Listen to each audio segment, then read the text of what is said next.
Assalamualaikum warahmatullahi wabarakatuh. Perkenalkan, nama saya Ahmad Rehan. Pada video kali ini akan membahas mengenai materi-materi yang telah dipelajari pada mata kuliah Teori Dasar Arsitektur. Materi yang pertama yaitu pada materi 2, pertemuan keempat. Membahas mengenai paradigma-paradigma dalam arsitektur. Paradigma dalam berteori arsitektur, perkembangan perancangan arsitektur sejak era praklasik dan sesudahnya memperlihatkan adanya pergeseran dalam esensi paradigmanya yang dapat digunakan sebagai sumber bertema dan berteori dalam arsitektur. Paradigma yang pertama yaitu paradigma mitos dan kosmologi, yang merupakan paradigma yang berhubungan dengan agama, kepercayaan, kosmos atau alam semesta. Paradigma ini merupakan kebanyakan dari arsitektur tradisional atau arsitektur pada zaman pra-sejarah didesain berdasarkan kepercayaan kepada Tuhan atau pencipta ataupun dewa-dewa, juga alam semesta dengan alasan-alasan seperti untuk keselamatan ataupun alasan menghormati dan menyelaraskan diri dengan alam. Contoh penerapan pada bangunannya yaitu pada Gereja Santo Simeon. Paradigma selanjutnya yaitu paradigma estetika, yang merupakan paradigma keindahan yang biasanya berdasarkan pada keseimbangan dan keselarasan di antara elemen-elemen pembentuk arsitektur. Paradigma ini banyak dipakai pada zaman arsitektur klasik dan beberapa gaya arsitektur sebelum gaya arsitektur modern lahir. Contoh penerapan pada bangunannya yaitu kuil Parthenon Yunani. Yang selanjutnya yaitu paradigma pada masa Renaissance. Konsep arsitekturnya mengacu kepada prinsip-prinsip garis horizontal dengan menangkalkan vertikalisme yang merupakan konsep arsitektur gotik. Kendati dalam era Renaissance ada pergeseran pola pikir dalam konsep arsitekturnya, namun paradigma estetika tetap mendominasi perwujudannya. Penerapan dalam bangunannya yaitu The Cathedral of La Seu Urgell, Spanyol. Yang selanjutnya yaitu paradigma sosial, yang merupakan cerminan interaksi sosial yang berwujudkan dalam arsitektur, semangat kerjasama di dalam hal ideologi. Penerapan dalam bangunannya yaitu Candi Borobudur. Paradigma yang selanjutnya yaitu paradigma rasional. Rasionalisme diartikan sebagai prinsip atau kebiasaan untuk menerima penalaran sebagai kekuasaan tertinggi dalam hal mengemukakan pendapat. Rasional adalah orang yang menerima penalaran sebagai kekuasaan tertinggi. Dalam dunia arsitektur, rasionalisme diartikan suatu paradigma dalam arsitek yang didasarkan pada hal-hal yang bersifat nalar. Contoh penerapannya dalam bangunan yaitu Villa Savoye Le Corbusier. Selanjutnya yaitu paradigma kultur. Paradigma ini merupakan kegiatan dalam mewujudkan karya-karya interaksi ruang, makna, komunikasi, dan waktu yang berfokus pada penataan lingkungan. Penyebab penting dalam penataan tersebut adalah bahwa makna lingkungan di dalamnya membantu komunikasi sosial antara orang-orang dengan lingkungan kepada masyarakatnya melalui kultur masing-masing. Penerapan dalam bangunannya yaitu Rumah Adat Batak Toba.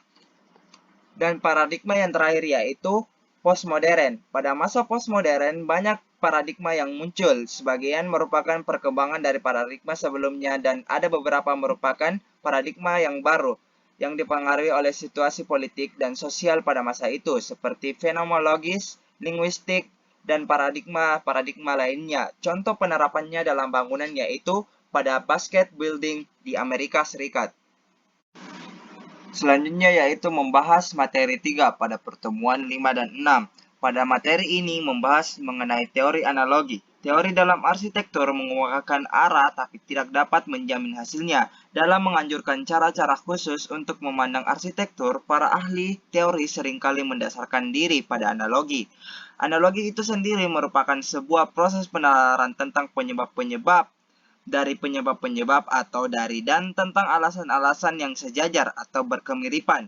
Berkemiripan bukan berarti sama, sebab proses penalaran ini selalu berbicara tentang adanya dua situasi atau peristiwa yang memiliki sejumlah kesamaan, tapi tidak semua.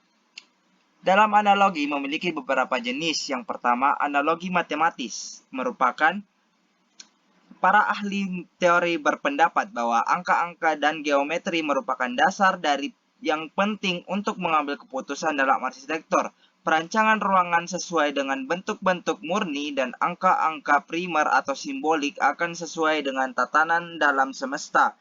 Bangunan yang berproporsi akan mempengaruhi kepekaan estetika kita. Contoh penerapan dalam bangunannya yaitu pada Museum Tsunami Aceh. Analogi yang selanjutnya yaitu analogi biologis. Para ahli berpendapat bahwa membangun adalah proses analog biologis, bukan proses estetis. Analogi biologis terdiri dari dua bentuk yaitu organik dan bioformik. Pada bentuk organik bersifat umum terpusat pada hubungan antara bagian-bagian bangunan atau antara bangunan dengan penempatannya atau penataannya. Pada bentuk bioformik lebih bersifat khusus terpusat pada pertumbuhan proses-proses dan kemampuan gerakan yang berhubungan dengan organisme. Contoh penerapannya dalam bangunan yaitu Green School Bali. Analogi selanjutnya yaitu analogi romantik. Pada analogi ini melalui dua cara yaitu dengan menimbulkan asosiasi, mengambil rujukan dari bentuk-bentuk alam, dan masa lalu yang akan mengunggah emosi pengamat atau melalui pernyataan yang dilebih-lebihkan, penggunaan kontras, ukuran, bentuk yang tidak biasa yang mampu mengunggah perasaan takut, khawatir, kagum, dan lain-lain sebagainya. Contoh penerapannya dalam bangunan yaitu Chinati Contemporary Arts Center. Analogi yang selanjutnya yaitu analogi linguistik. Analogi linguistik memandang bahwa bangunan dimaksudkan untuk menyampaikan informasi kepada para pengamat dengan salah satu dari tiga cara. Yang pertama, model tata bahasa. Yang kedua, model ekspresionis. Dan yang ketiga, model semiotik. Arsitektur seringkali terdiri dari unsur-unsur yang ditata menurut aturan sehingga memudahkan dalam pemahaman dan penafsiran yang disampaikan oleh bangunan tersebut. Imajinasi dan rasa arsitekturnya diungkapkan dalam batas-batas yang ditentukan oleh bahasa arsitektur universal. Contoh penerapannya dalam bangunan yaitu pada Gelora Bung Karno. Analogi selanjutnya yaitu analogi mekanik. Pada analogi ini menekankan pada mekanisme atau bekerjanya sebuah sistem. Yang menjadi perhatian adalah mekanisme yang ada di sekitar arsitektur, mekanisme gaya, pendayagunaan ruang ke ruang lainnya, mekanisme struktur, wujud, dan fungsi. Bangunan seperti halnya sebuah mesin seharusnya hanya menyatakan pada apa sesungguhnya bangunan tersebut dan apa fungsi di dalamnya. Bangunan harusnya tidak menyembunyikan fakta-fakta ini dengan hiasan-hiasan yang tak relevan dalam bentuk gaya-gaya sebuah bangunan modern. Harus apa adanya, transparan dan bersih dari kebohongan-kebohongan atau hal-hal yang tidak berprinsipil untuk menyesuaikan dengan dunia mekanisasi dan transportasi cepat saat ini. Contoh penerapan dalam bangunannya yaitu Villa Savoye Le Corbusier. Dan analogi yang terakhir yaitu analogi pemecahan masalah. Analogi ini merupakan arsitektur seni yang menuntut lebih banyak penalaran daripada ilham-ilham dan banyak pengetahuan faktual daripada semangat metode pemecahan masalah beranggapan bahwa kebutuhan-kebutuhan lingkungan merupakan masalah yang harus diselesaikan secara analisis. Suatu ciri dari metode pemecahan masalah dalam perancangan adalah prosedur yang seksama dan terpadu.